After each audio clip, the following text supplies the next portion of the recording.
چھپا کر صدقہ کرنے کی فضیلت اللہ سبحانہ و تعالیٰ نے ہم کو صدقات اور خیرات کرنے کا حکم دیا ہے۔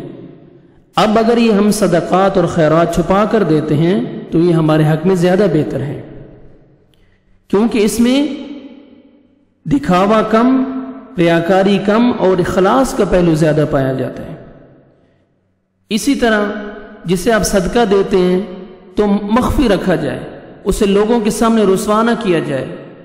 ہو سکتا ہے وہ بتانا گوارا نہ کرے کہ یار مجھے فلاں نے صدقہ دیا، لوگ اس کی عزت نہ کریں گے، اس کو لوگ رسوا کریں گے، یا تو صدقے پہ پل رہا ہے، تیری تو گھر کے اخراجات ہی صدقہ خیرات پہ چل رہے ہیں، تو اس کی عزت نفس کے ساتھ جو نا وہ لوگ غلط پیش آتے ہیں، تو وہ اچھا نہیں سمجھتا۔ لیکن اگر آپ اس کو لوگوں کو تعلیم دینے کے لحاظ سے، صدقہ کی اہمیت کو اجاگر کرنے کے لحاظ سے، یا اس صدقہ خیرات پر ابھارنا اگر مقصود ہو آپ کو لوگوں کا، تو اسے اعلان بھی کر کے دینا افضل ہے، بتا دینا افضل ہے، کیونکہ آپ کا مقصد لوگوں کو تعلیم دینا ہے، لوگوں کو صدقہ خیرات پر ابھارنا مقصود ہے، کسی کو رسوا کرنا مقصود نہیں ہے۔ لہٰذا اللہ کے رسول صلی اللہ علیہ وسلم نے اس شخص کو جو صدقہ بے حد چھپا کر دیتا ہے، قیامت والے دن اللہ کے عرش کے سایہ کے حصول کی بشارت دی ہے۔ یعنی وہ آدمی، وہ شخص جو چھپ کر صدقہ دیتا ہے، چھپا کر صدقہ دیتا ہے، قیامت والے دن وہ اللہ کے عرش کے سائے کے نیچے ہوگا، جس دن اللہ کے سائے کے علاوہ کوئی سایہ نہیں ہوگا۔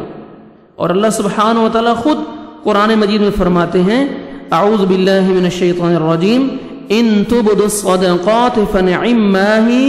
وان تخفوها وتؤتوها الفقراء فهو خیر لکم۔ اگر تم صدقے خیرات کو ظاہر کرو تو بھی اچھا ہے، اور اگر تم اسے پوشیدہ مسکینوں کو دو تو یہ تمہارے حق میں فہو خیر لکم، تو یہ تمہارے حق میں زیادہ بہتر ہے۔ چھپا کے صدقہ مسکینوں کو دینا یہ تمہارے حق میں زیادہ بہتر ہے۔ اب ایک حدیث میں آپ کے سامنے رکھتا ہوں، آپ اس میں دیکھیں کہ جو چھپ کے صدقہ دیتے ہیں اللہ کے ہاں اس کا کتنا مقام ہے۔ اللہ کے نبی صلی اللہ علیہ وسلم نے فرمایا، حضرت ابو ہریرہ رضی اللہ تعالیٰ عنہ سے مروی ہے، رسول اللہ صلی اللہ علیہ وسلم نے فرمایا، سبعۃ یظلہم اللہ فی ظلہ یوم لا ظل الا ظلہ۔ 7 آدمی قیامت والے دن اللہ کے عرش کے سائے کے نیچے ہوں گے، جس دن اللہ کے سائے کے علاوہ کوئی سایہ نہیں ہوگا۔ پہلا، الامام العادل، انصاف کرنے والا بادشاہ، وشاب نشأ فی عبادت ربی، دوسرا وہ نوجوان جو اپنے رب کی عبادت میں جوانی کی امنگ سے مصروف رہا، یعنی اپنی جوانی کو اللہ کی عبادت میں مصروف رکھا۔ تیسرا، ورجل قلبه معلق فی المساجد، تیسرا وہ شخص جس کا دل ہر وقت مسجد میں لگا رہتا ہے۔ چوتھا، ورجلان تحابا فی اللہ اجتمعا علی ذلک وتفرقا علیہ، چوتھا 2 ایسے شخص جو اللہ کے لیے باہم آپس میں محبت رکھتے ہیں، ان کے ملنے اور جدا ہونے کی بنیاد بھی اللہ کی محبت ہے، یعنی جب ملتے ہیں تو بھی اللہ کی رضا کے لیے، اللہ کی محبت کے لیے، اور جب جدا ہوتے ہیں تو بھی اللہ کی رضا اور اللہ کی محبت ہوتی ہے۔ 5واں وہ شخص، وَرَجُلٌ طَلَبَتْهُ ذَاتُ مَنْصَبٍ وَجَمَالٍ فَقَالَ إِنِّي أَخَافُ اللَّهِ، 5واں وہ شخص جسے کسی باعزت اور خوبصورت حسین عورت نے برے ارادے سے برائی کے لیے بلایا، لیکن اس نے کیا کہا کہ میں اللہ سے ڈرتا ہوں۔ 6واں وہ شخص، اب دیکھیں یہ حدیث میں یہ سنانے کا مین مقصد، جو چھپا کے صدقہ دیتے ہیں، وَرَجُلٌ تَصَدَّقَ أَخْفَى حَتَّى لَا تَعْلَمَ شِمَالُهُ مَا تُنْفِقُ يَمِينُهُ، وَرَجُلٌ تَصَدَّقَ أَخْفَى حَتَّى لَا تَعْلَمَ شِمَالُهُ